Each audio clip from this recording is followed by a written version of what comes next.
आज मैं आपके बीच में दो बड़ी घोषणाएं करने के लिए आया हूँ। पहली बड़ी घोषणा, मैं बेहद गर्व और फक्र के साथ आज ये ऐलान करना चाहता हूँ, आने वाले विधानसभा चुनाव में आम आदमी पार्टी के सीएम उम्मीदवार कर्नल अजय कोटियाल होंगे।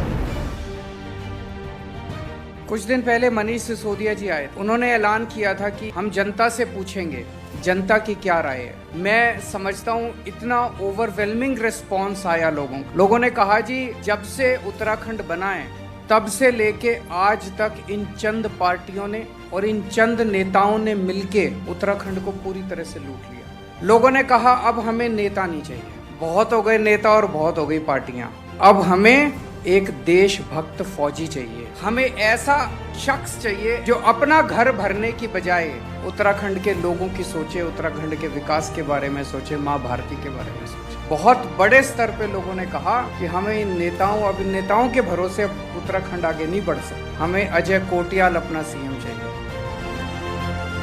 अजय कोटियाल साहब वो शख्स हैं जिन्होंने फौज में रह के देश की सेवा की, अपनी जान की बाजी लगा के आतंकवादियों का सामना किया।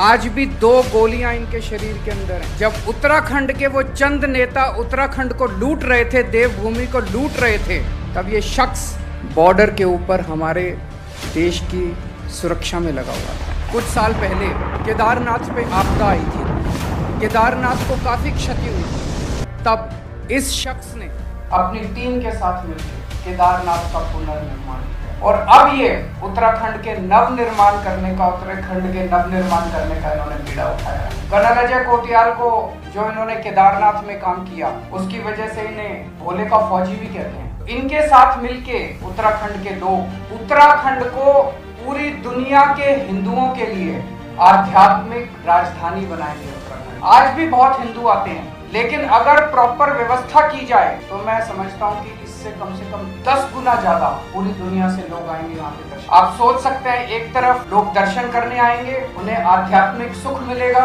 और दूसरी तरफ यहाँ के अपने युवाओं को रोजगार मिलेगा, रोजगार के नए अवसर पैदा। तो एक तरफ तो दिल्ली देश की प्रशासनिक राजधानी होगी और दूसरी तरफ उत्तराखंड दुनिया की आध्यात्मिक राजधानी होगी। अजय कोटियाल साहब वो शख्स हैं जिन्होंने फ्री में यहाँ पे बच्चों की ट्रेनिंग कराई, युवाओं की ट्रेनिंग कराई और 10,000 से ज्यादा बच्चों को फौज में भर्ती करा। सबसे ज्यादा समस्या हमारे युवाओं के सामने उत्तराखंड में बेरोजगारी की समस्या, पलायन की समस्या। ये वो शख्स है जिसको रोजगार देना आता, ये वो शख्स है जिसको युवाओं को ट्रेन करना आता है। इनके साथ मिलके हम प्लान तैयार कर रहे हैं, अपने उत्तराखंड के युवाओं को रोजगार दिया जा सकता। तो मैं समझता हूँ कि इनके हाथों में अगर जिम्मेदारी दी जाती है तो उत्तराखंड का भविष्य न केवल सुरक्षित होगा बल्कि सुनहरा होगा।